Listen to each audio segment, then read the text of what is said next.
let's get that out of the way first. My wife's encouraging me to grow it out. I didn't forget to shave. People are like, what's this? What's it? I'll be a week tomorrow. She's encouraged me to grow it out. So it's in that early awkward stage that you have to go through. So that's what it is, okay? It wasn't it? I do. I was shocked when she encouraged me to, I was like, because she's never done that before. She goes, I think you should try to get a new look. And like with this dude, there is no look. This is like pretty much it with the dude. So I'm like, okay, I'll do Don that. Johnson, Miami But it's Vice. sort of the awkward early stage of first couple of weeks. So there's that. And then it'll get mechanical, and then it'll get natural. We'll see. We'll see. I don't know. I think she wants to compensate for what's missing right here. I think. She hasn't said that directly, but that's my interpretation. I think. Yes. It's so you pull it from here to over here. Well, join one of the Canada groups. Yeah. Can we get more fans going, Robert? There's not enough fans going. I don't know what is. I There's no expect. plugs up here, so. Okay. I expect it to be cooler in this office, and right now maybe it is because it was 110 today. I don't remember what it was like when it was like 95 downstairs. So it probably actually is cooler here, but it's just not cool enough. So a couple of things. I was out of Barbados. I was in Scottsdale. An unbelievable vacation. It's just super relaxing. Thank you so much, Warner. Super relaxing, and we're thrilled to be back. Matter of fact, we got back late last night from Scottsdale, where it's like 115, right? And my wife got home, like we unpacked. This morning she went to the grocery store, did laundry. She repacked, and her and Alex at noon left for Las Vegas, where it's also 115. Like before I left Scottsdale yesterday, I checked it too, and it was actually hotter in Las Vegas than Scottsdale, if that's possible. So the biggest basketball tournament for AAU of the year is the Bigfoot 48 in Las Vegas today, starting today through Sunday. So she's there with them. So I half feel bad for her. Just like literally get back in the car and driving to get through the desert. Couple of updates. Everybody look back there real quick in that corner back there. See that corner back there? Yes. Just so you know, that looks bad. Okay, so it shouldn't take me to point that out. Like every human being should go, that looks crappy. I wouldn't want my guests to see that and should figure out a better way to do that, like maybe in the conference room or something like that. Just taking up, just being aware, I think the office looks a lot better certainly than when I left a week ago. I'm thrilled about that. My goal, so I brought a big television monitor, 48-inch, so we could do the BPM upstairs tonight and Saturday, and I've got it really reserved for those two. My goal is by next Wednesday to go out and buy a new conference room table to have that set up, and to have the hotel station completed by next Wednesday. So that's my goal, and at that point, then just sort of giving you guys sort of a heads up, we're going to figure out, okay, what pictures work here, what new pictures do we need to get framed, same with accessories, and sort of like try and be done like a week from Saturday with pictures, accessories, and all that sort of stuff. It's taken a lot of work to get here, quite frankly, a lot of work to get here, but I feel like we're closer. Like if that wasn't there, it wouldn't be an eyesore. It looks pretty decent. The conference room door helps a lot. That wasn't here when I was left. Mm-hmm. And Ricky and I have talked through some ideas for the conference room, so we're close. But what I want to make sure is that you know is that we aren't going to be doing any more super BPMs for the foreseeable future. So we're going to be doing the BPM upstairs with the guests until that conference room is done.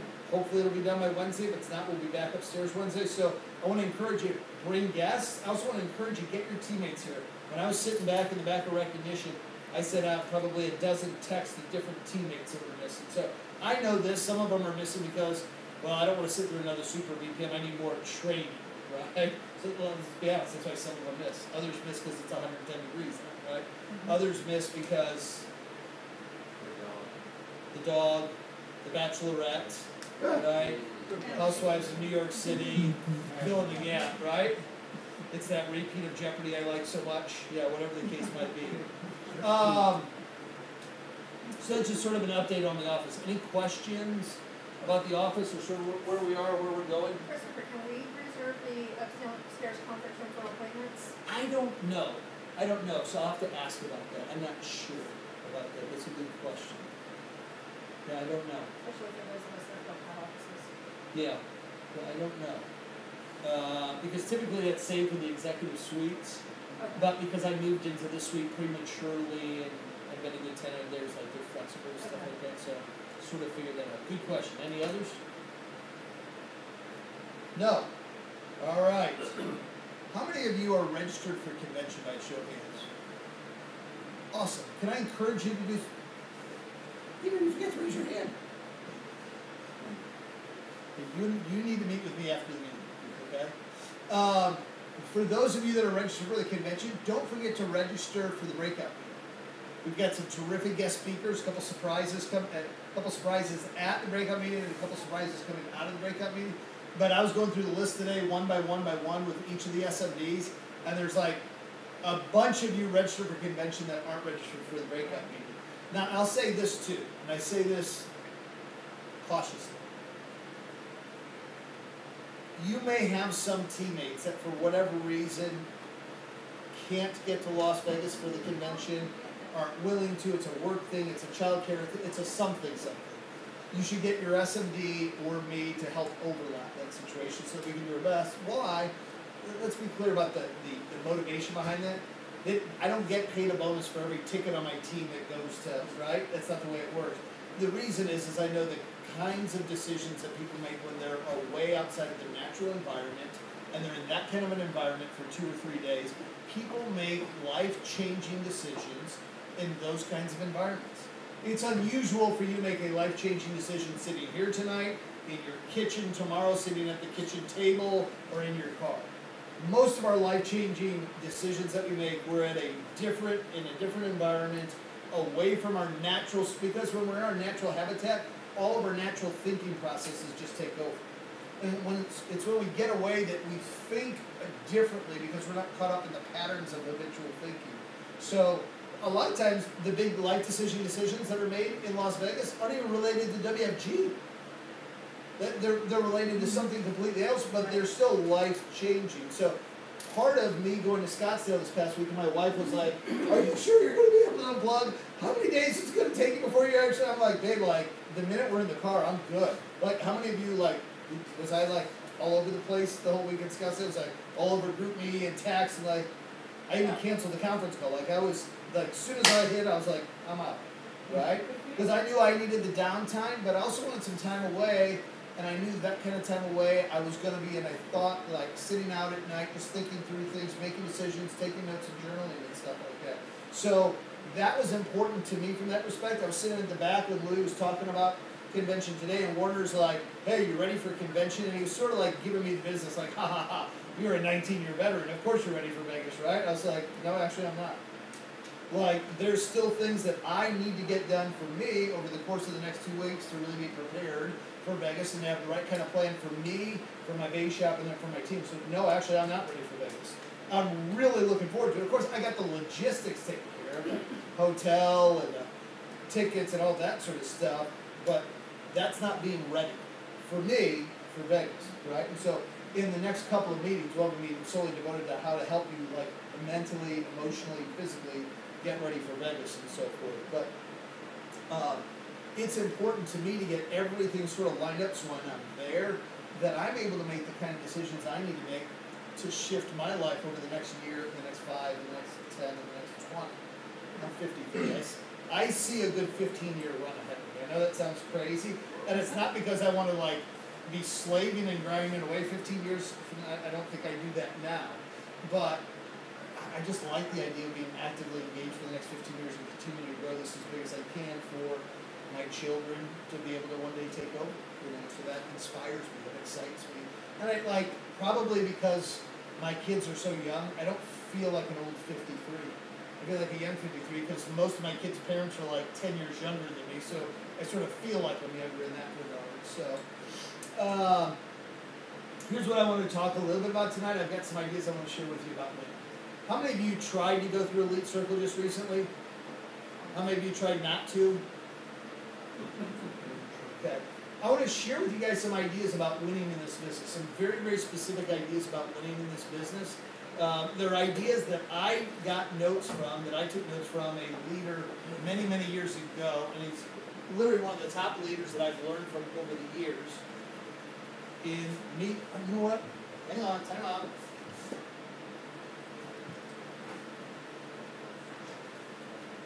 There's literally no training taking place without these. We got all these notes on, like, I can't read a thing. I can only imagine what I'll be having in 15 years. I'll be wearing some sort of magnifying glass, like the Hubble Space Telescope. Like, okay. People literally look at me and they see how big my text is set up, like the font, and they just laugh. And then I still got reading glasses on, right? 22 points to success. So these are 22 keys that I want to talk about a little bit. And if you've got questions about any one of them, please ask. I want this to be interactive. I want you to get as much as you can out of this. Because really, for you to win, it's about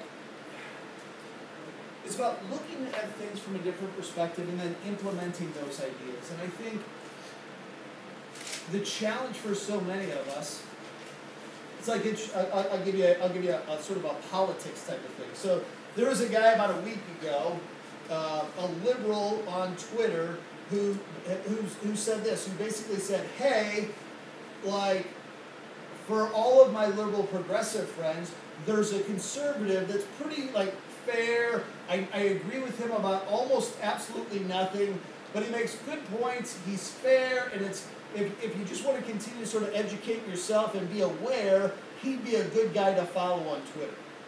Which is like a reasonable thing to say, right? Now, he got completely lambasted, right, for selling his soul out. But the point is you've got to be able to have a reasonable dialogue, and you've got to be able to look at things from different perspectives to learn, right? Mm-hmm. And so as I go through some of these things, what we tend to do is like, yeah, I do that, yeah, I do that, yeah, I do that, yeah, I do that. I know that because that's what I do.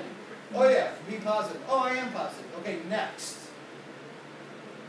But part of learning and growing is peeling back the onion.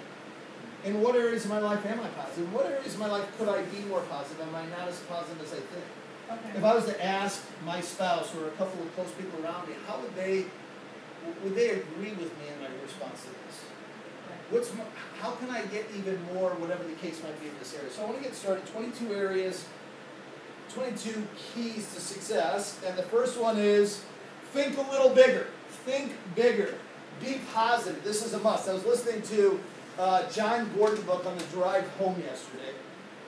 John Gordon's wrote The Carpenter, The Energy Bus, Positive Keys to Leadership, a whole bunch of bestsellers. And one of the things he was talking about was Dabo Swinney. Those of you that don't follow football, Dabo Swinney's the head coach of Clemson football, one of the top 5 college football programs in the country. Wasn't always one of the top 5. Clemson had a history or a reputation of always sort of finding a way to lose the big game, always finding a way to sort of screw it up, sort of be in a position and then like, oh. And like they actually made like a verb out of it, like, oh, you Clemson did. Like it's like, oh, you should have won, you're that close, but you sort of screwed yourself up. And so he had no head coaching experience. He had no experience as a coordinator. And early in the season, the head coach was fired and the board put him in charge. And one of the board members, and you got to understand in a big university, what a board, like the people that sit on the board are very powerful, wealthy people. Very powerful. And if you're just getting a chance, like as a head coach, even though that's a big program, you are very small compared to these people, the way they run the schools, right?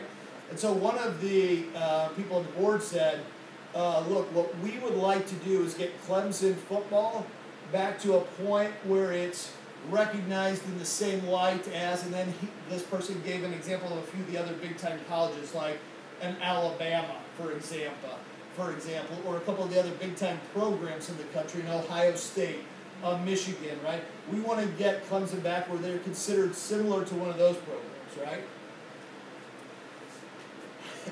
Dabo Swinney, as the book suggests in the interview, he said he tried to keep his mouth shut and just agree and be respectable, because this is as much of an interview as it is sort of them giving him the position, right? So they're like, don't say anything stupid. And he's like, after a couple of minutes, he had to sort of come back to it, and he just couldn't keep his mouth shut any longer. He goes, I'm sorry, sir, not to be disrespectful, but he said, my vision for what I want to do with Clemson football is way bigger than that. He said, I don't want us to be considered like a Michigan, like an Ohio State, like an Alabama. He said, I want our program, both academically and athletically, to be the program that these other schools want to emulate and be like. Which was big, right?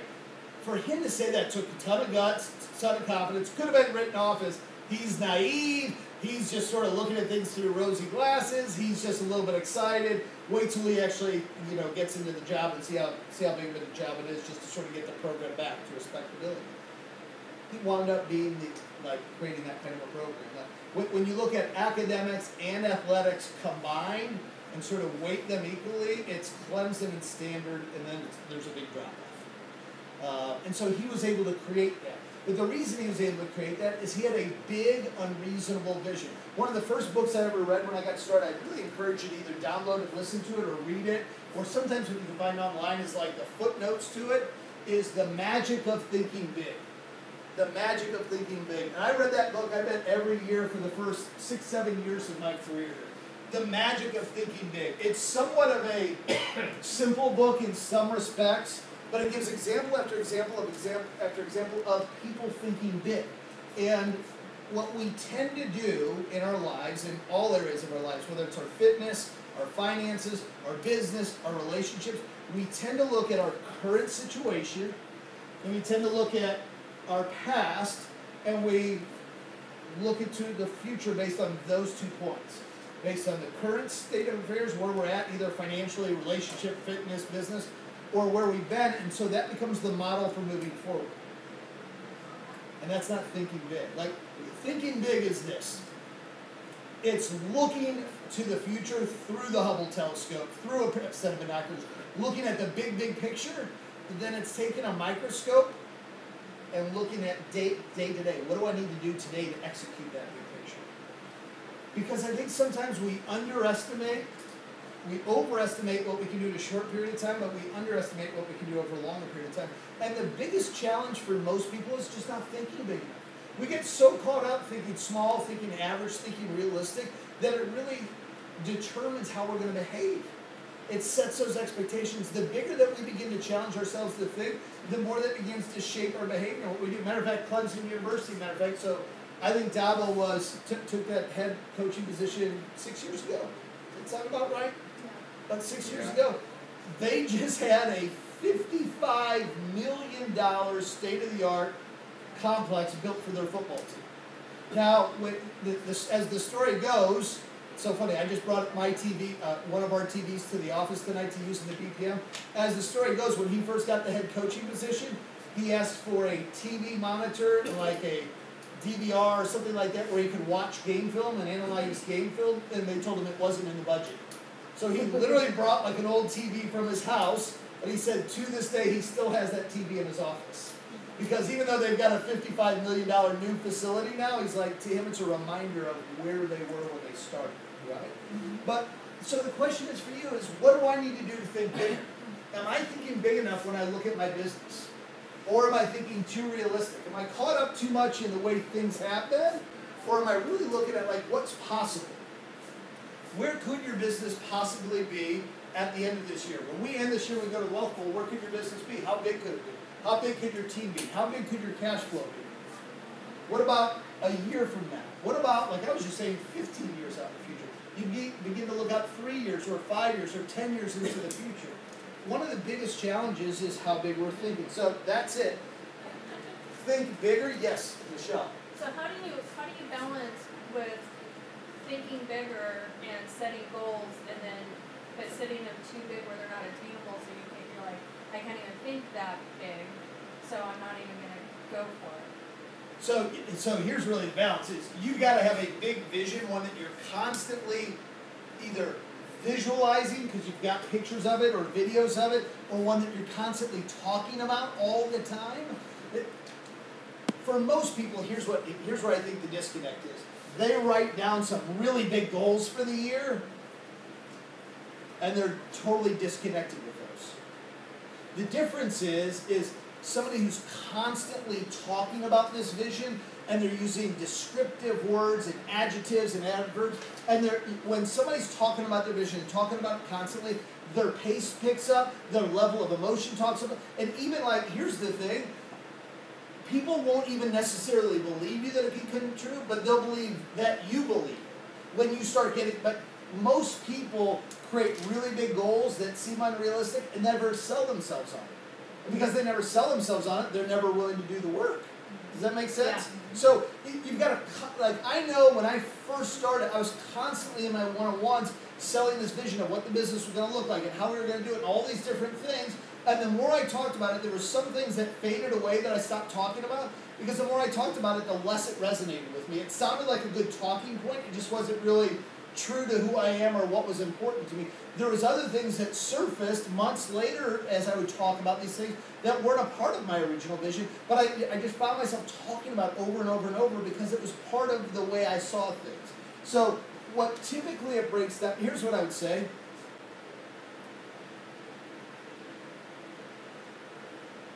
We tend to listen too much what's going on around us and not talk to ourselves enough.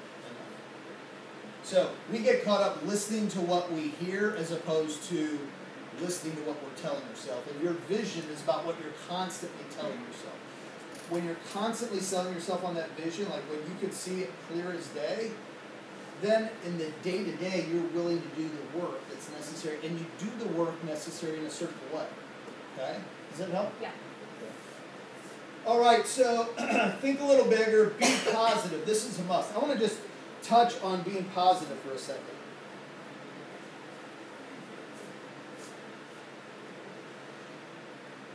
No other trait, not experience, not knowledge, will produce as much for you as a positive, enthusiastic attitude. It can accomplish miracles for you and your people. 90% of winning is always being excited. The key to staying excited is always leading by example. You've got to personally be excited. I mean, you think about how many times we see brand new people come in and get a whole bunch of activity, a whole bunch of guests, a whole bunch of appointments, a whole bunch of success, and they have no idea what they're doing. But what do they have? They got a lot of excitement, a lot of enthusiasm. They literally have no skills, no knowledge, don't know any of the scripts, they're not certified, they're not validated, but they've got a ton of enthusiasm and excitement. And people come down, and a lot of times what the guests will say is, well, no, Hope just invited, I didn't even really know what I was coming to. Well, Manny just asked me if he'd come down, and he was so excited, it just came, I had no idea that this is what it was. Like, that happens. People are attracted by the energy, they're attracted by the excitement, they're attracted by the enthusiasm, right? And that's key. What happens, what tends to happen is, as our experience grows, our level of excitement and enthusiasm decreases. That's why recruiting is so important. Because when you're recruiting, you constantly have new people around you. They're excited, they're enthusiastic, which builds naturally the leader with the experience's level of excitement and enthusiasm. But if you don't have a lot of brand new recruits that are excited around you, what we tend to get is dull and disillusioned and caught up in our own reality and what's realistic.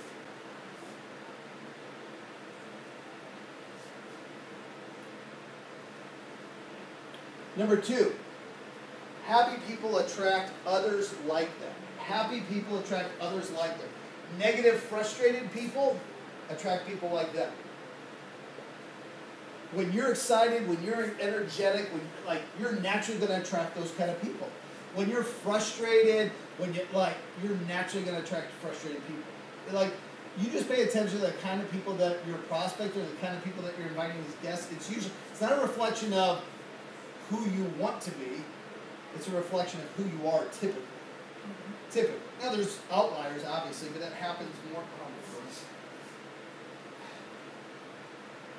Keeps losing my spot. Number 3, everyone loves to be around someone who is positive and excited about life. Negative people drain your batteries. How many of you know somebody that just drains you? When you're around, right? You talk to them on the phone, you get caught up texting back and forth, you're around them, right? It's just who they are. John Gordon in his book Energy Bus calls them energy vampires. Like they just drain the energy out of you, right? You've got to eliminate or minimize your time around those people.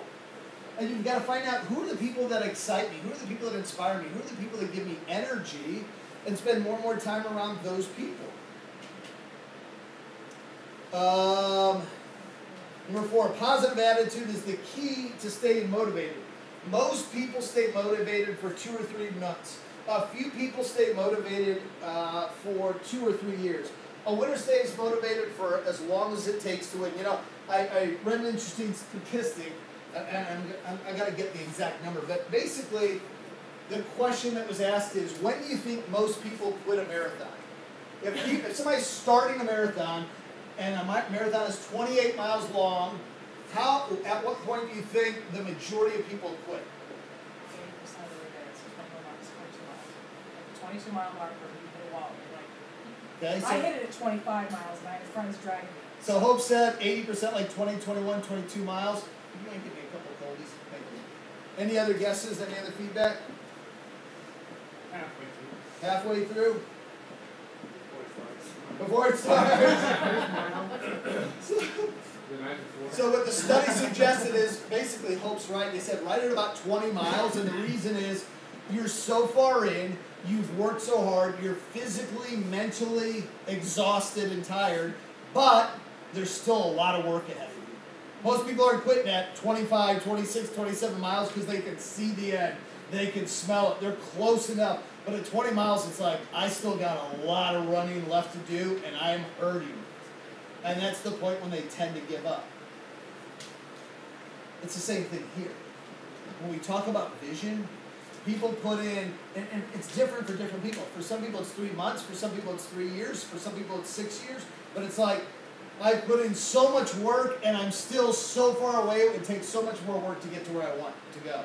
And so, mentally or emotionally, they quit. They don't actually quit the business. Mentally or emotionally, they quit.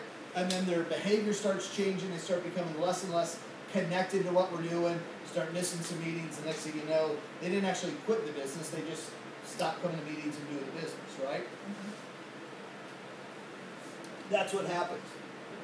So, part of the key is having the vision like we were talking about, having a clear enough vision, and knowing where I'm at in this vision. And also knowing that because I've worked hard and I've put in a lot of time and I'm not where I want to get to yet, what we tend to do, this is a huge example or symptom of us thinking too small. James, how long have you been here? 3 years. 3 years. So James goes, I've been here 3 years. Here's the size of my team. Here's my current monthly cash flow business. So if it's taken me 3 years to get here, at this same exact pace, 3 years from now when I've been here 6 years, here will be the size of my team and my income. And he goes, crap, I don't know if I like that, right? Because what he's doing is taking the past 3 years as the model for the pace and trajectory the next 3 years are going to be, which has nothing to do with it unless he continues to see it that way. Right. Mylett used to call it a depth. He said, when people have a vision issue in our business, it's about depth. It's like a guy like Warner goes, man, I know I can get to SMD in 6 months. It's just going to take 6 months of hard work. And you know what it is 2 months from now? He's like, man, I know I can get to SMD. I'm about 6 months away. And then the Wealth Bowl comes around. He doesn't get promoted to SMD. He goes, man, I know, like, if I really bear down, like, in the next, he always feels like he's 6 months away, no matter how far along he is. And it's a depth perception. You get stuck with your identity saying it's this far away. Does that make sense? Oh. So, James's past 3 years here have nothing at all to do with the next 3 years, other than the fact that the skills, the knowledge, the things that he's built here carry with him. That's all it has to do with. But does anybody who understands the business even a little bit think that in the next 2 months, James could either produce more recruits or more cash flow, production, in the next 2 months than he has in the past 3 years combined? Absolutely fact. I mean, that'd be easy for him to do. It's not like another 3, it's like he could easily do that. Now, will he do that next year? Who knows? Probably not. But he could if he decides to. It's not like, well, we didn't do the right training or this or that. It's like he's got to make a decision. He's got to get clear on this vision. And then he's got to work with that kind of a... When I talk about point number 1 and I'm belaboring the point of thinking big and being positive, and you're wondering, am I ever going to get through all 22? No. Okay? So it keeps them coming back for more, Pastor, right? You get the commandments 6 through 10 next week, right? Don't screw up, right? it comes down to him selling himself on this vision. But listen to me on this, when we're talking about being positive, the minute he decides he's going to go out and crush it the next 2 months, he's going to have all kinds of BS show up that's going to distract him. He's going to have people in his ear. He's going to have prospects not do what they say they're going to do. He's going to drive up for a close, and he's super excited about it. It's the biggest close he's ever had. And he pulls up, and he as he's pulling up, he sees the people like in the house through the drapes. He sees like their shadows moving around, and then he goes to the door like nobody answers. He's like ringing the doorbell, knocking. He's like, I saw them through the drapes. I know they're there. Like he's going to have that. So when I'm talking about staying positive, I'm not talking about staying positive like when you're driving home from work on payday and your favorite song is on the radio. Anybody can be positive like that. Like anybody can be. I'm talking about, can you be positive in the face of the challenge and go, man, this is a part of the journey. This is good. Like when we had Andre Genovese speak to the SMD here, and he literally said like, he said, I believe what Scripture tells me. That he believes like for every charge back he gets, he goes, if I get a 20,000 point charge back, I believe like my Heavenly Father is going to restore that sevenfold. He goes, I don't know where 140,000 points are going to come from, but he said, I absolutely believe that to be true. That's thinking positive. That's thinking positive. And so when we're talking about thinking positive, it's what can I do to get myself to that next level of positivity? Now some people will say, well, you're nuts and you're being naive and you're just being rah-rah. No, there's a difference between being rah-rah and being positive and always sort of finding a way to persevere and get through things. There's a big gap between rah-rah, right? Like, here's what rah-rah is, and we've had plenty of these guys in the business. Sam, you'll know one of them real quickly, but we won't name names, okay? They've been to every seminar, they've read every book, they've listened to every audio tape, they've watched every single podcast, they've recorded every big event and every big speaker ever, they've journaled everything, they've never missed a meeting, and they have no results. Like, don't we all know people like that? Like, they're so into positivity, but there's no fruit, right? Why? Because there's no roots. They haven't done any of the work. They haven't applied any things. It's just like, it's almost like somebody who's watched every episode of Big Brother and is a fan of Big Brother and knows every episode and every character and every person who's won, right? It's the same thing. They're a guru of all the gurus out there, but they've never really applied anything, right, and taken it to heart. That's different. That's rah-rah. Positive is I'm constantly getting better, and the challenge is I'm not letting them beat me down. I'm not letting the negativity of other people, the negativity of the situation, I'm not letting any of that get to me. I'm finding a way to work through it.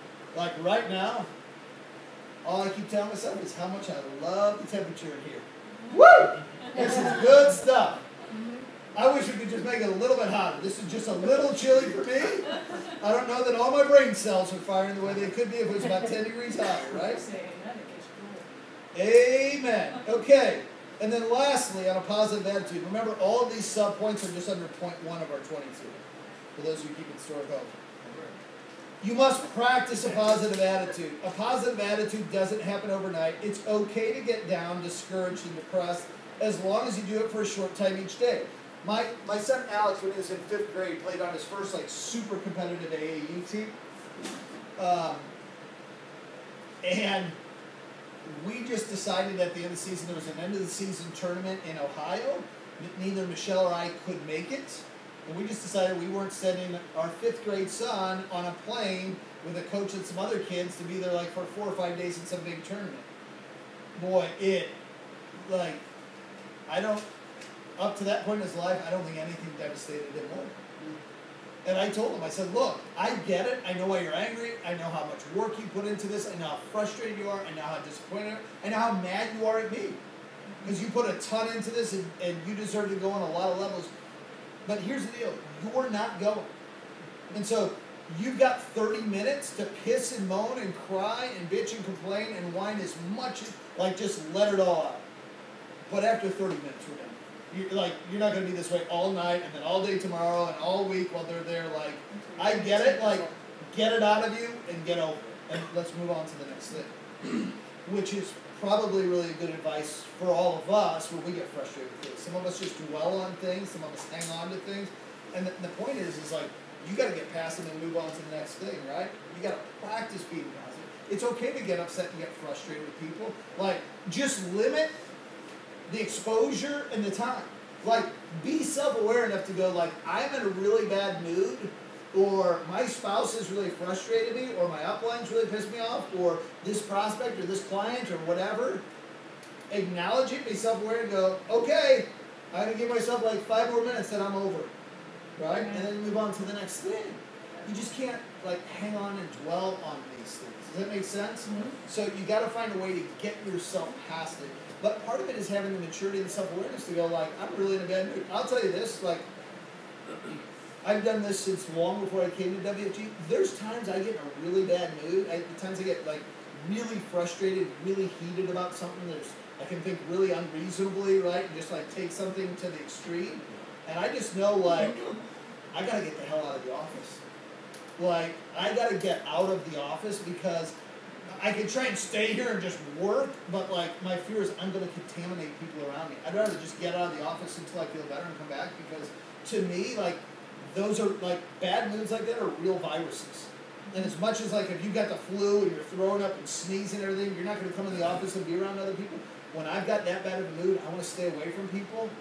I'm not going to, I'm going to gut it out and make it happen and work anyway because there's so much to do. No, I don't, like, it's one thing to wreck my own productivity, it's another thing to wreck the productivity of the people around me, right? And then it has, like, a pinball effect. I do it for Hope and Manny and Jeanette, and then they bump into these guys, and they bump into these guys, right? And next thing you know, we're all going home and beating our dogs. And just not 4 dogs being beaten, so we're not going to do that. So that's number 1. Think bigger, have a positive attitude. Number 2, be willing to change. Be willing to change. What does that mean? Well, I can't help it. That's just the way I am. Any of you ever hear that one before? Yeah. I can't help it. That's just the way I am. Some of us think that from time to time. They want me to do that. What? No, that's just not. I just couldn't do that. That's just not who I am. I'm just not that outgoing, or I'm just not this, or I'm too old for that, or I'm too, like, fill in the blank, right? There's got to be a willingness to change. There's got to be a willingness to make new choices, right? Mm-hmm. The easiest thing is to tell ourselves, that's just not me. And then what we've done is completely shut off ourselves from ever trying at all, right? So be aware of that. Be aware of that as that's showing up in your consciousness. Number 3, be excited about WFG or your growth. It's going to diminish.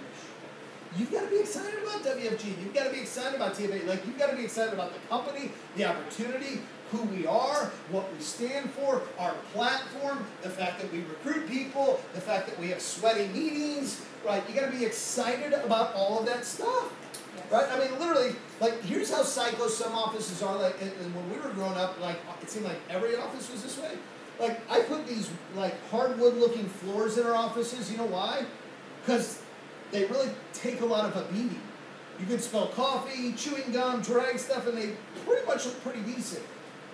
All of the WFG offices I was in the first 10 years had these huge wear patterns of where people would walk through the office, because people walk through and they spill soda and coffee and gum. You just see these dark wear patterns into the carpet where people would mozo, where people, and it's just like, it just looked disgusting. And then you'd be like, hey man, somebody ought to do that, something about the carpets. And you know what the response would be from the leaders? Man, quit thinking so small. What's wrong with you that you would even be like, you'd even notice something like that, dude? You got to think bigger. You got to be thinking about growing things, not like thinking about carpets. Like, what's wrong with you, right? I mean, that's literally like the culture that I came up in, that we all came up in. And to a certain degree, it makes sense. Now, it's a little bit cultish, it's a little bit brainwashing, but here's what it was. It's about majoring in major things. Too many times we get caught up in the minors. One of the major things that you got to major in is being excited about. Like here's what it was basically saying. Any of you married or ever fall in love or ever been in like a really good relationship before? I guarantee you, my wife's hand would have been way higher than any of yours. Right? Depends on how many years. Yeah, it depends. So, part of staying in love and maintaining a relationship over a long period of time is just, to a certain point, almost ignoring the stuff that bothers you, right? Right. That gets under your skin because they're probably not going to change it. Right. And so it's like, sort of like consciously ignoring some of that stuff and just going, you know what, it's okay, and just really focusing on the things you admire, you appreciate, you still find adorable, and making those big. The same process works here. When you focus on like, nobody's still fixed the hotel, and this is still, and it's the third meeting in a row that it's over 100 degrees, like, it's easy to get caught up in all those things here, and Sleeping didn't even shave today, and, right? And like just, it's easy to get caught up and like I promise you, if you're in an office with me, I'm going to provide you tons of stuff that you could go, that's wrong, right? Part of it is ignoring that stuff as best you can and focusing on the big picture. Man, there's literally thousands of people here making hundreds of thousands of dollars. That's not an exaggeration. It sounds like an exaggeration. We couldn't say that in the early days. Like when we got started, we couldn't go, there's thousands of people here making hundreds of thousands. That would have been something Ed would say that we would go, yeah, right. It's literally true now. Right. There's thousands of people making hundreds of thousands of dollars in this company coming to stupid little meetings where it's 110 degrees. Like, that's something to be in love with. That's something to be excited about. That's something to be enthusiastic with. And then you begin to go to convention and you, like, have these people get on stage and you're like, huh? What? Like, how in the world is that person making any money? How do they even have a job? Right? And you go like, this is incredible. That's a good thing, right? So you've got to find, like, part of programming your mind for success is you've got to find lots of reasons to love your spouse, love your significant other. You've got to find lots of reasons to love what it is that you're doing, to put your heart into, to get excited about it. And you've got to get good at noticing when your mind is starting to wander towards it. Oh no, she's doing that again. Oh no, here we go. Like, and just go, no, I'm going to move past that, right? Same thing with the business here. And the longer you're here, I promise you, the more little things that you'll notice that begin to just sort of become like little memes, little viruses in your head that just run over and over and cause you to minimize your success here. Because you just get caught up with all these things that weren't done for you right, or nobody told you about, or whatever, as opposed to focusing on like, how do I find out, how do I get bigger faster? All right, number 4, be intense. Be intense. Now this is a balance, and I'll get to the balance in a second, but be intense. There's got to be if you're going to win in business, if you're going to win in athletics, if you're going to win at things, first of all, you've got to be willing to put yourself on the line to compete. Like I talked to about half of the SMDs today in the Super Base, and one of them I talked to said, oh yeah, well, there's this contest for a Damon John contest going on for the convention that just ended. And one of them was like, oh yeah, I beat this other SMD. And I let them know that I beat this other SMD in my office. And the other SMD was like, well, yeah, but you just beat me by just a little bit. I'm like, God, that was a crappy response. Like, a win is a win. Right. Like, you won. They lost, right? Like, you can, I guess, sort of justify it, but part of competing is like feeling the pain of losing. I can remember playing intramural sports in college, and like I can remember me and another buddy of mine who's sort of a hard-headed, stubborn, really competitive guy, and I can remember us losing a championship our freshman year to like a competitive fraternity, like a fraternity that we quote-unquote hated, right? And we lost to them, and like all of our teammates got the heck out of there as soon as the game was over because like they were so frustrated.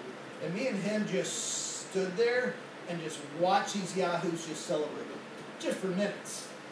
Just watch them celebrate, jump up and down and high five and do all their stupid little stuff. Because we just wanted like the intensity of that moment, the intensity of losing to those jokers to sink in. We didn't want to inoculate ourselves from the pain. We wanted to soak it up because we wanted to remember in the next sport that was going to be kicking off what it felt like to lose to those guys. Right? You got to be willing to compete. You got to be willing to put yourself in positions where that is that level of accountability, where when it hurts when you fail, when it hurts when you don't win. There's got to be a balance. Not it hurts so much that I'm going to crawl up underneath my desk and shrivel and cry and be a snowflake about it, right? Not that kind, but like it hurts. I'm pissed I lost, and I'm going to go that much harder next month or next contest, whatever the case may be. Too many people are passive about it. Here's what a lot of people do when it comes to competitiveness. By the way, The next 3 BPMs, we've done it this way 3 BPMs. I want to try it a different way 3 BPMs. Can we try? Yes. Remember number 2, like willingness to change? Yes. Here's what I want us to try. An aisle down the middle and 2 rows on this side. Like three chairs there, 3 chairs there, and just try it that way. I just want to try it, okay? Everybody agreed? Yes. Anybody opposed, you're out of the office. Stop that. Most people, when it comes to competition, here's what they do. They try, but they don't give it their best. They don't put it all on the line. They don't put it so much on the line where they're really frustrated and pissed when they don't reach the goal, or when they don't win, or when they don't qualify. And the reason they don't is because they're giving themselves an out. Because then when they fall short, they can always go, well, I didn't really give it my best. If I would have given it my best, I probably would have made it, but I didn't really give it. So they're just giving themselves an out. It's like they're creating a little safe place for their little snowflake mentality of like, well, I didn't try as hard as I could have, that's why I didn't win, but it's okay. It's not okay. It's not, I mean, when you think about your children, if you think about your children like I think about mine, their grades are less important to me than their effort. Like, did they max out their effort? If they maxed out their effort, whether that's a 4.7 or a 3.1, I'm concerned, do they really try their hardest? I think that if that's an adequate standard that we would choose to want to set for our children, that's probably a good standard for us. A lot of times we have double standards where we have one standard for our children and then a different standard for us. Like, you've got to push yourself enough where it hurts when you fall short, where you care, where it bothers you that you didn't qualify for something, where it bothers you that you didn't reach a goal, where it bothers you where you're ranking at the breakout meeting at convention, where you're ranking so far year to date, where you're ranking versus other people that are SAs or MDs or SMDs, whatever the case might be. Like, that stuff has to matter if you want to pursue greatness in your life. If you want to pursue mediocrity, then none of that stuff matters and you're hoping to get lucky. It's lottery ticket type of approach to what you're doing, right? It's got to matter. It has to hurt a little, right? Pain's not a bad thing. It's not. We can't try and create this business world and this relationship world with others and this fitness world and this finance world where we're only trying to avoid pain, only trying to avoid rejection, disappointment, hurt feelings, the feeling of falling short. Like, that's just. What does Scripture say, Pastor? It's like lukewarm, right? They spit you out, right? You're neither hot nor cold, you're lukewarm. It's like the worst, right? Like, be hot or be cold, be all in or all out, but just don't like, man, be it for your own benefit, not for mine, for goodness sakes. I've got my own temperature, my own water to worry about. So number 4 was be intense, right? Yes. Here's number 5, and this is going to sound funny the way it's worded. It's called always be the same. Always be the same. You guys know I love Ed Milet, right? Yes. He's my brother-in-law. I'm the godfather to both of his children. He's the godfather to my son. I love him, okay?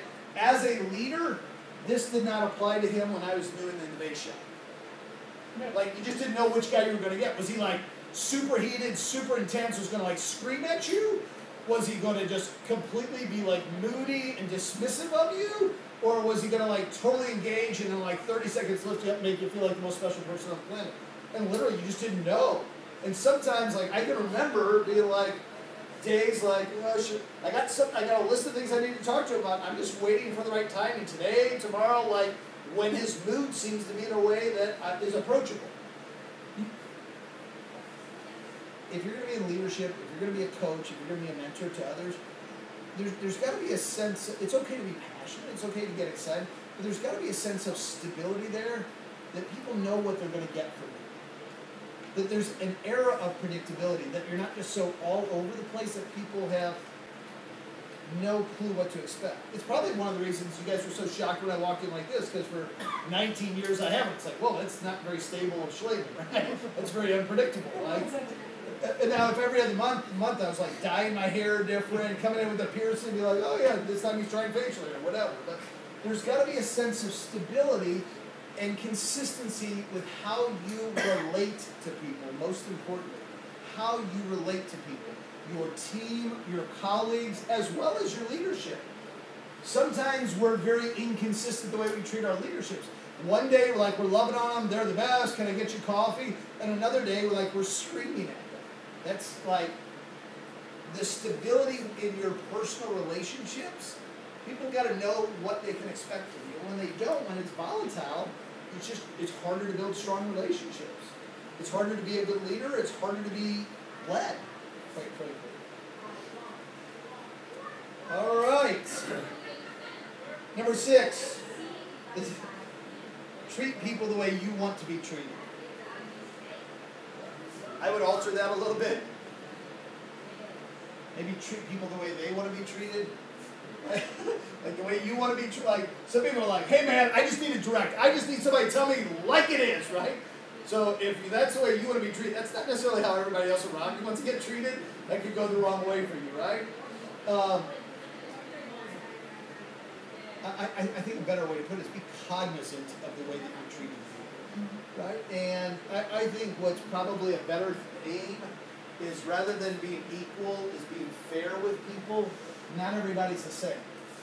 So somebody who's a single mom versus somebody who's a young millennial that doesn't have any kids, isn't married, versus somebody who's got grown kids. Like, people have different needs, so just be aware of that, right? But here's, like at the end of the day, here's probably the best summation of this point. How do you want people to feel when they're done interacting with you? When they're done with a text, a phone call, a chance 45-second or minute-and-a-half meeting, back there in the copy room, a 10-minute meeting in your office, how do you want them to feel when they leave? Are you conscious of the way that you're trying to make people feel in your interactions with them? Whether it's a prospect, whether it's your parents, whether it's a sibling, whether it's a colleague of yours, whether it's your leadership, are you conscious of the way that you're trying to make them feel? Or are you so caught up in the way you feel about things, you're oblivious to the way you're making other people feel? Be conscious of that. Most people have very few or nobody in their life that makes them feel special. Oftentimes even their spouse doesn't make them feel special on a very regular basis. If you're that one person that every time they're around you, every time they talk to you, like, I don't know what it is about this Warner guy, every time I leave him, I'm always laughing, or I got a smile on my face, or I always just feel a little bit better than before I interacted with him, like, I don't know what it is about him, right? There's a Midas magic touch in doing that. And it's not about being disingenuous. It's not about being fake. It's not about being a phony or a fraud. It's about being genuine. Like, I want people to feel better after they're done interacting with me, after they're done talking, after they're done, like, just in my space, in my arena. If you're conscious of that, and if there used to be an old saying, it used to be like, everybody had sort of a sign on their head, like, make me feel special. Make me feel special. Don't try and rah-rah me. Don't try and pump me up. But make me feel special, right?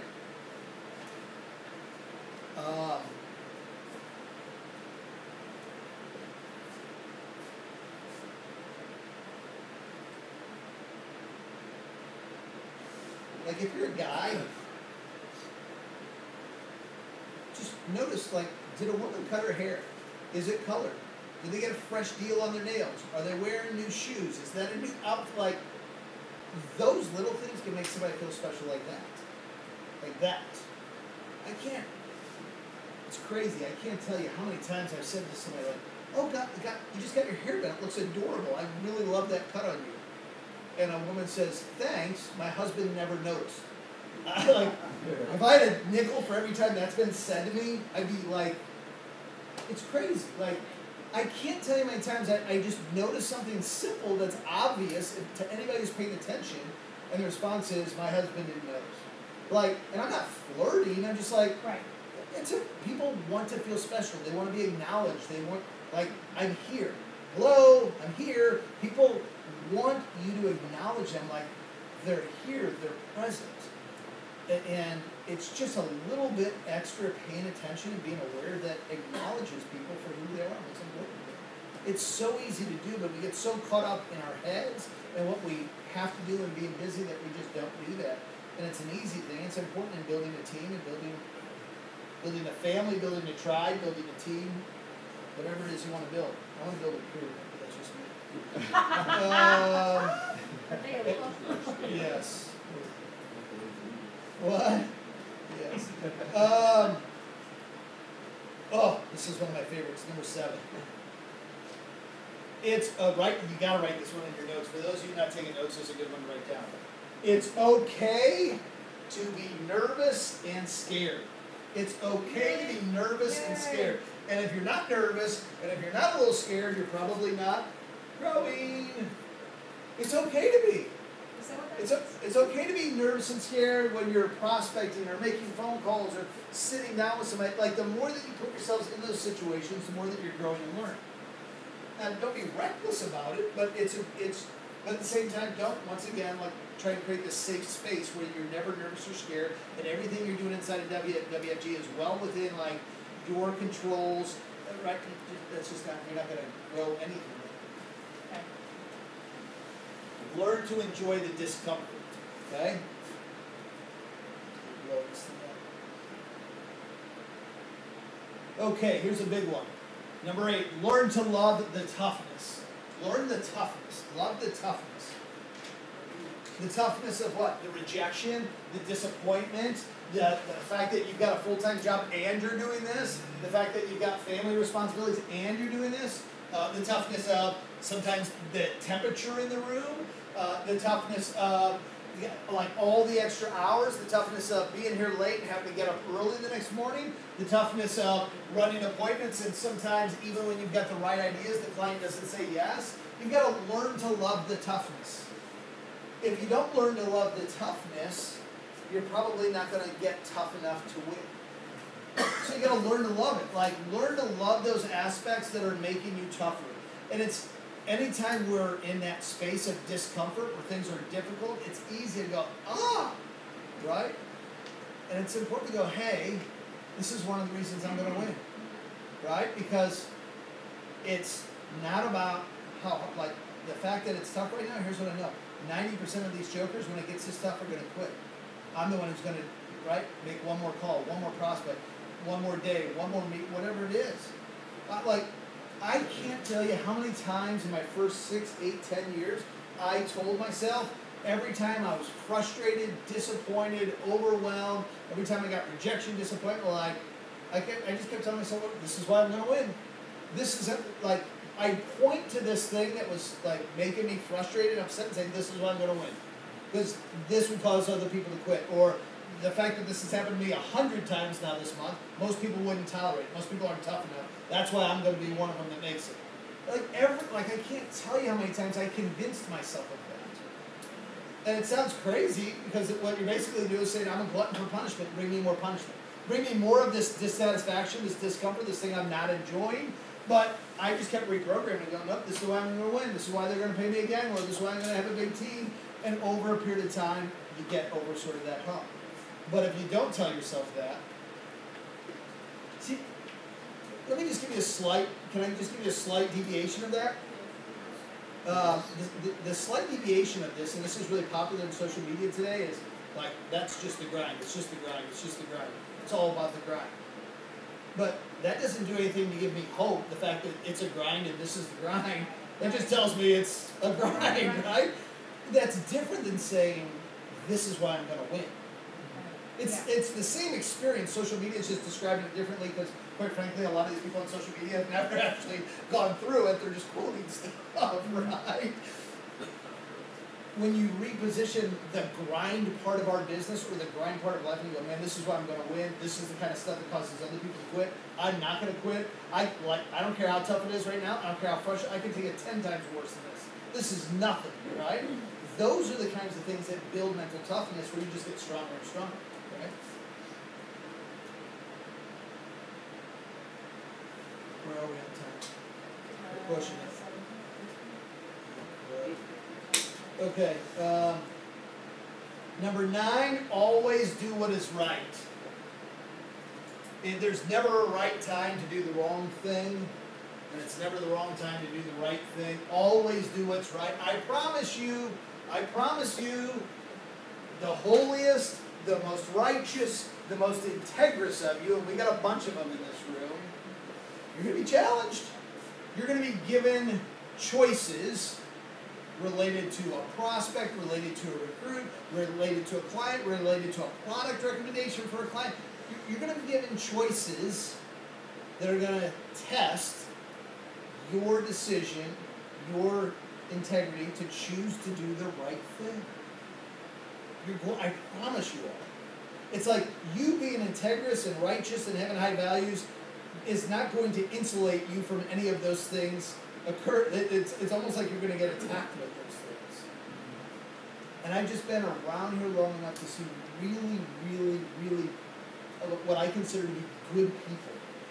Imperfect people, but good people make bad choices. In many cases, choices that there's no way in the world anybody would ever find out. Yet oftentimes people do. And even when they don't find out, here's the real challenge. You always know. And it hangs back here some way, and it strips you of your conviction. It strips you of your confidence. It strips you of your certainty when dealing with people. And there's an energy thing that you just don't have that extra gear when you're communicating to people because it's murky on the inside. It's just tainted, right?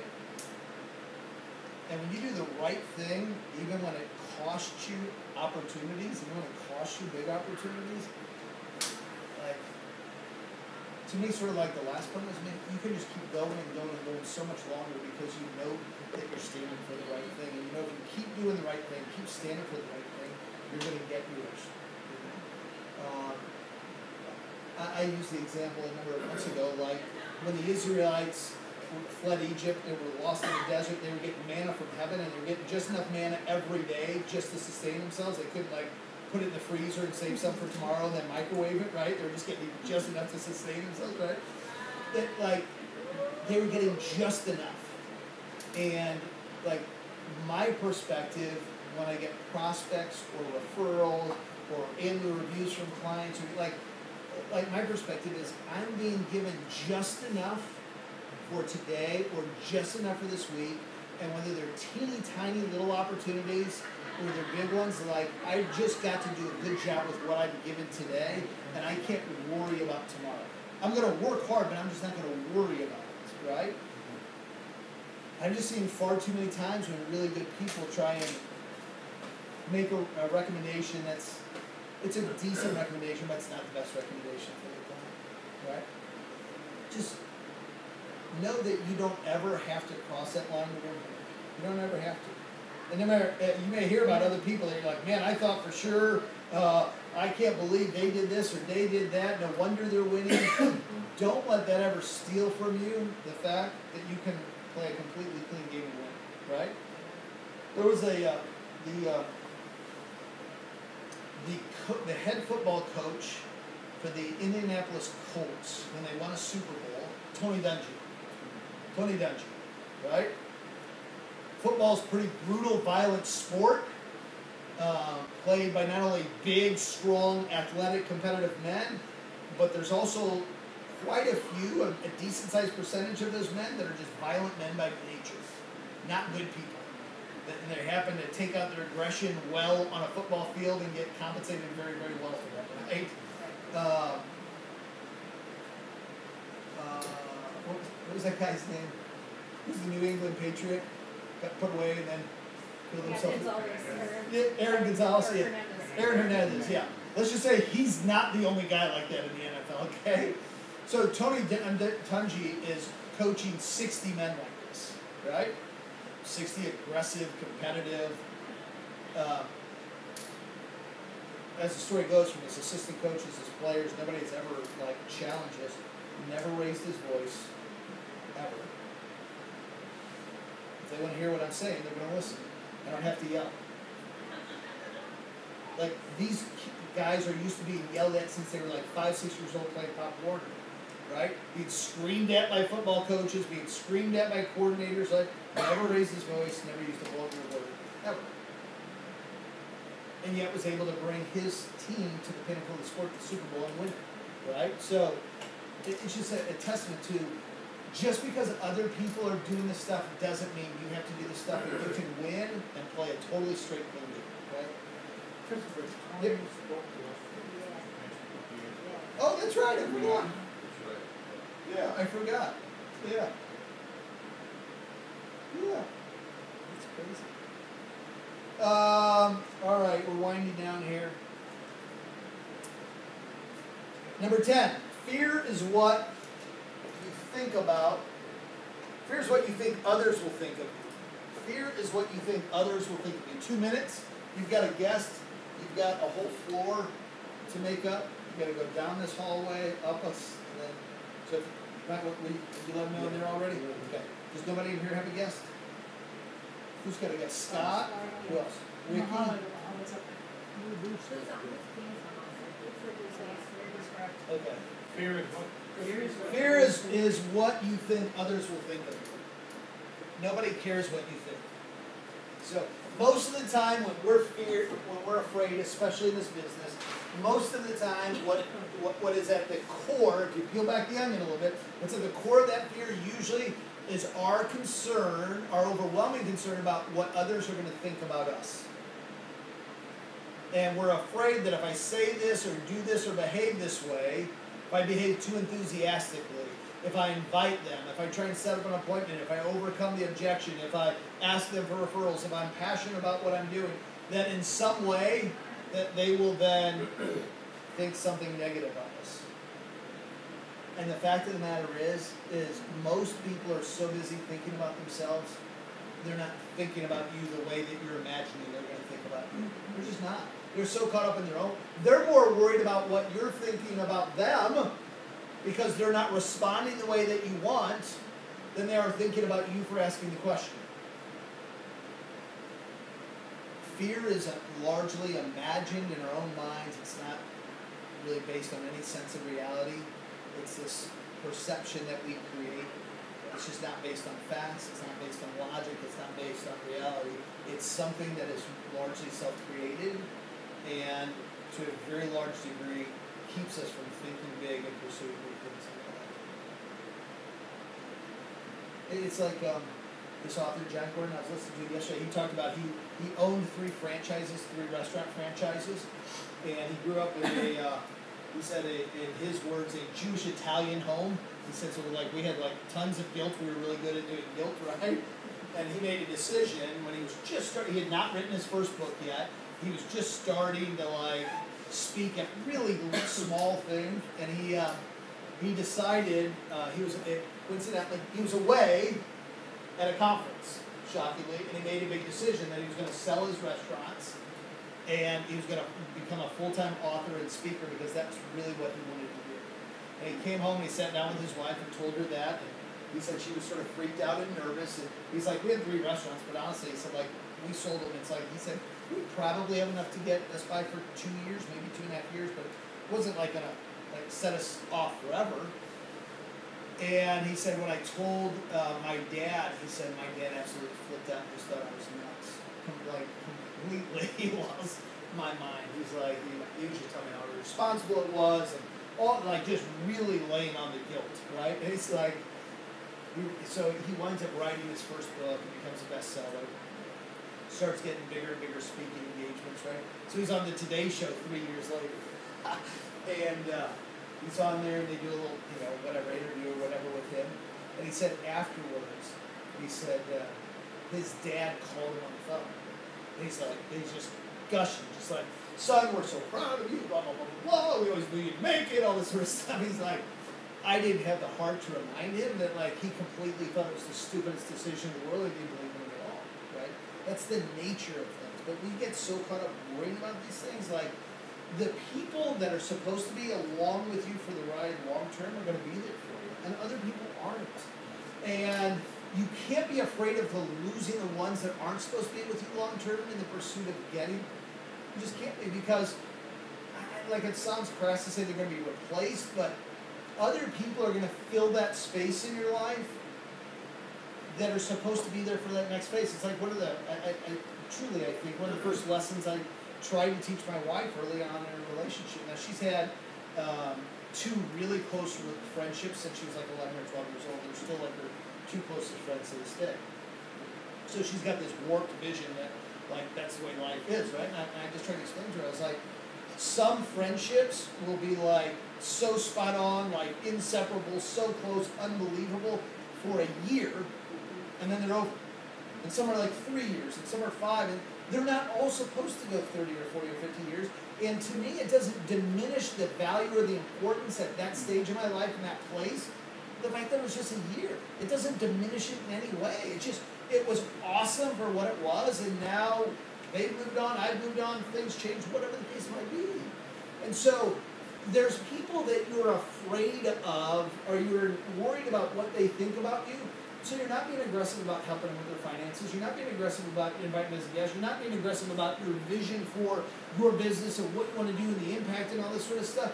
Because you're so, and the fact of the matter is, they're not going to be a part of your program 5 or 10 years from now, whether you win here or not. Right. It's just the nature of life.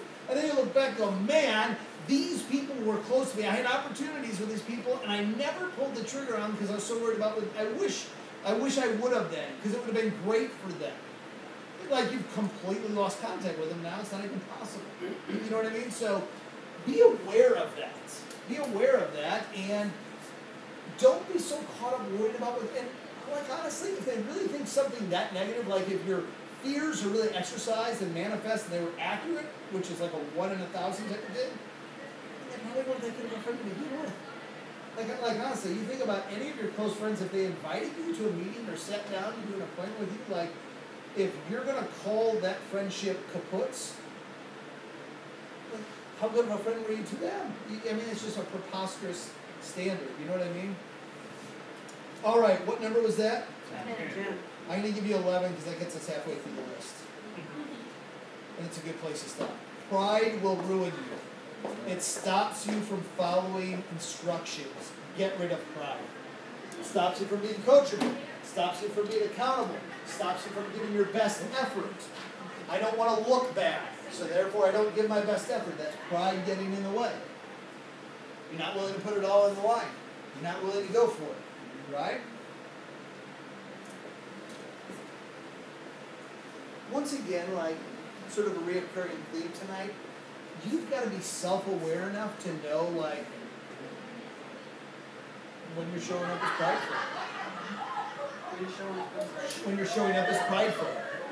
You know? And for most of us, like, most of us don't want somebody telling us to do, whether that someone is a spouse, a boss, or a leader. Right? Most of us don't want that. Most of us don't want a pastor telling us what to do. We just don't want to be told what to do. Most of us don't want to be accountable to somebody else. Because the accountability is, I could look bad, maybe I won't follow through, maybe I won't get the result, and then somehow they're going to judge me, or somehow I'm going to feel shame. So we don't want to be accountable to a pastor, to our spouse, to a boss, to a leader. We don't want to be told what to do by these people. And really the root cause of this is pride.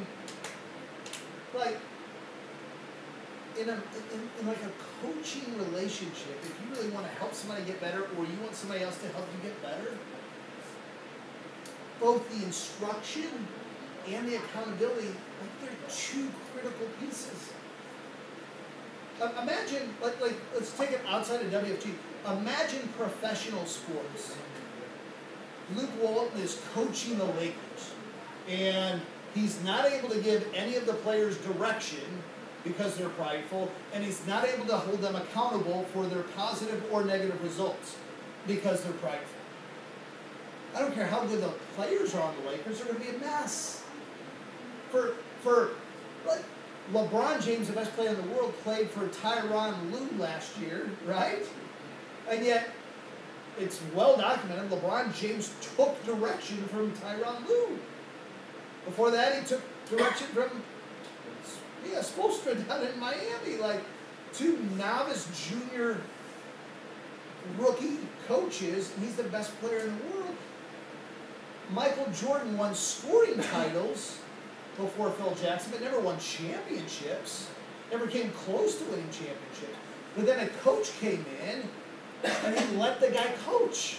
He didn't have to let the guy coach. He could go, you know who the heck I am? I'm the best player on the planet. I've been leading the league in scoring 3 years in a row, right? Who are you? Like, what did you ever do? No, he let the guy coach him, and then he was accountable. And he got better because of that relationship. Now, these are athletes earning tens of millions, in some cases hundreds of millions of dollars. Why? Because they put their pride out of the way. It's not like they don't have big egos. Every single one of those dudes. The guys making $2 million in the NBA that are getting 6 minutes a game have huge egos. Huge egos. You can't imagine. Now you think, well, compared to LeBron and all these other guys, they have huge egos.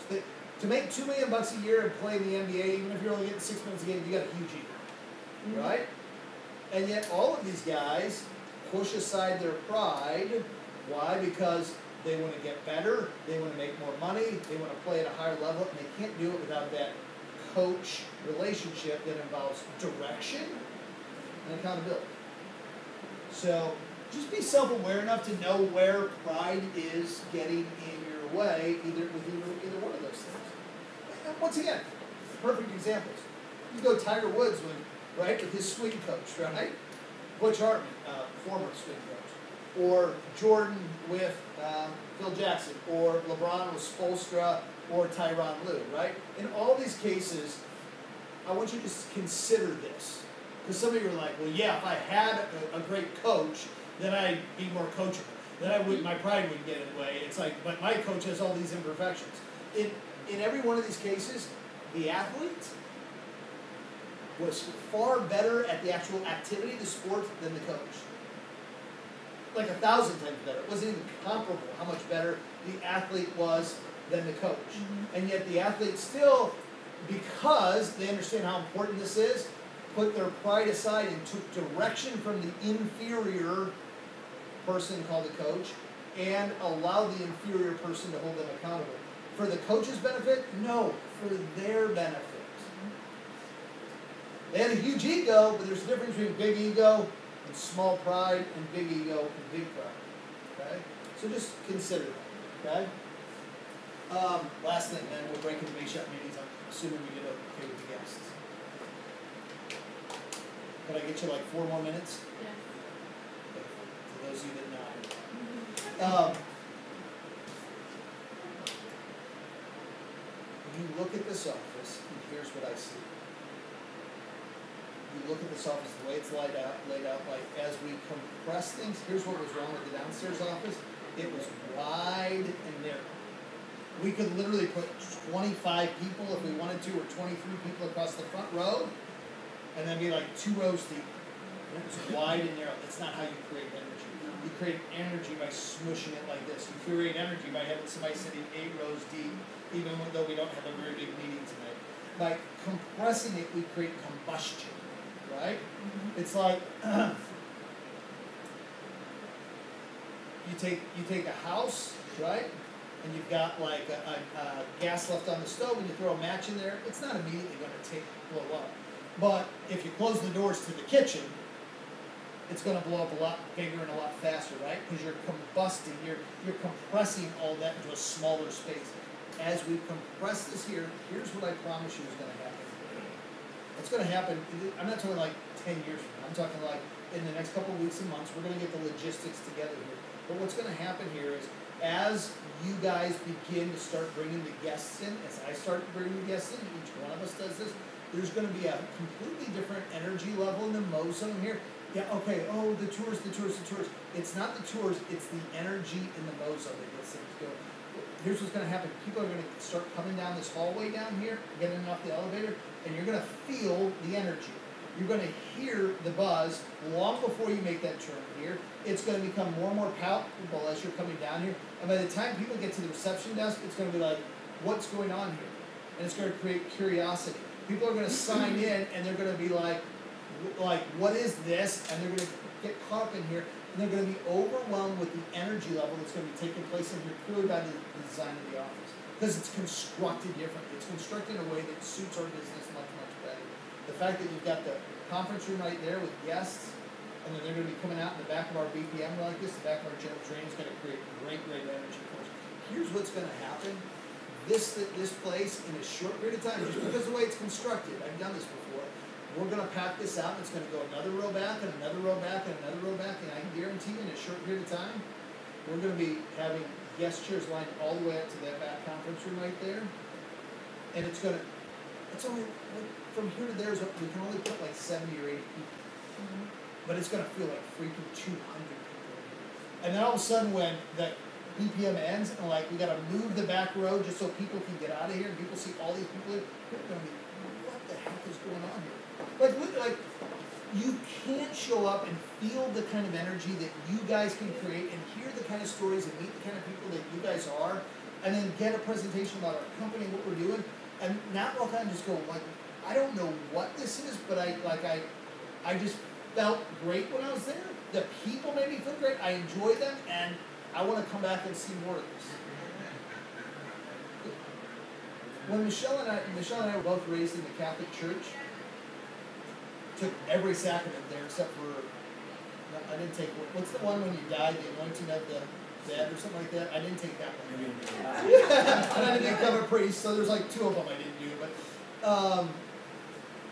when we decided to go church shopping, we found a church, and it was interesting. It was just like finding WFG.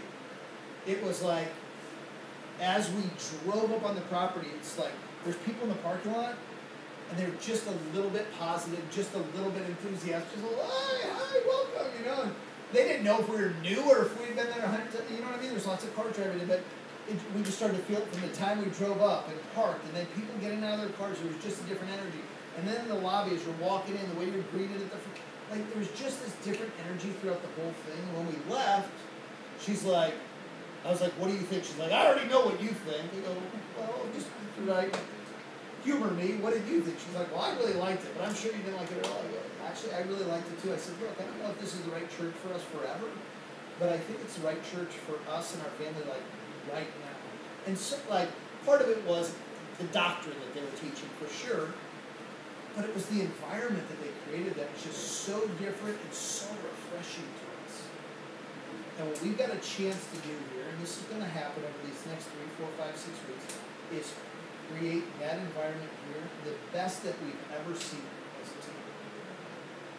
And it starts with each one of us. And it's going to happen right here, and I know it's going to happen. You guys are going to be like, holy cow, we've got chairs all the way back into the hotel space. And then people are going to start to go, well, what do we do? What do we do? People go to offices, and like all these kinds of great problems are going to happen, but it's going to be a machine that we build. And I just want you guys to get clear on what it looks like and what we're working towards, so that when it happens, it's not a surprise to you. And I want you to be a part of it, use this environment, and use this momentum. Sort of like I talked about making a big decision when you're away. There's been a big shift. Moving from downstairs to upstairs is a big shift. It's the easiest time for you to make a big decision to do something different. It's the easiest time for you to like really make a big decision, really look at things differently. Because like mentally, there's a new routine that's sort of being recreated, even though we're just 2 floors up. Right. And so there's this chance to sort of re-scramble things and show up a little bit differently at the meeting, act a little bit differently, be a little bit different person inside of this office environment than you were downstairs. But very quickly, it's easy to sort of assume the old routine and be the same person that was downstairs as in the location. There's a unique opportunity for you to make that choice now and sort of act on it now. So I just want to encourage you, be aware of that. Go home and do some journaling. Create a vision for what the rest of this year looks like for you in this office, in your business, in your life, and then show up here starting tomorrow. That new, better version of yourself. Not the past 3-year version of yourself, the next 3-week version of yourself. Okay? All right, guys. Appreciate you guys. I'll see you Saturday morning. My base shop, let's meet in my office really quick.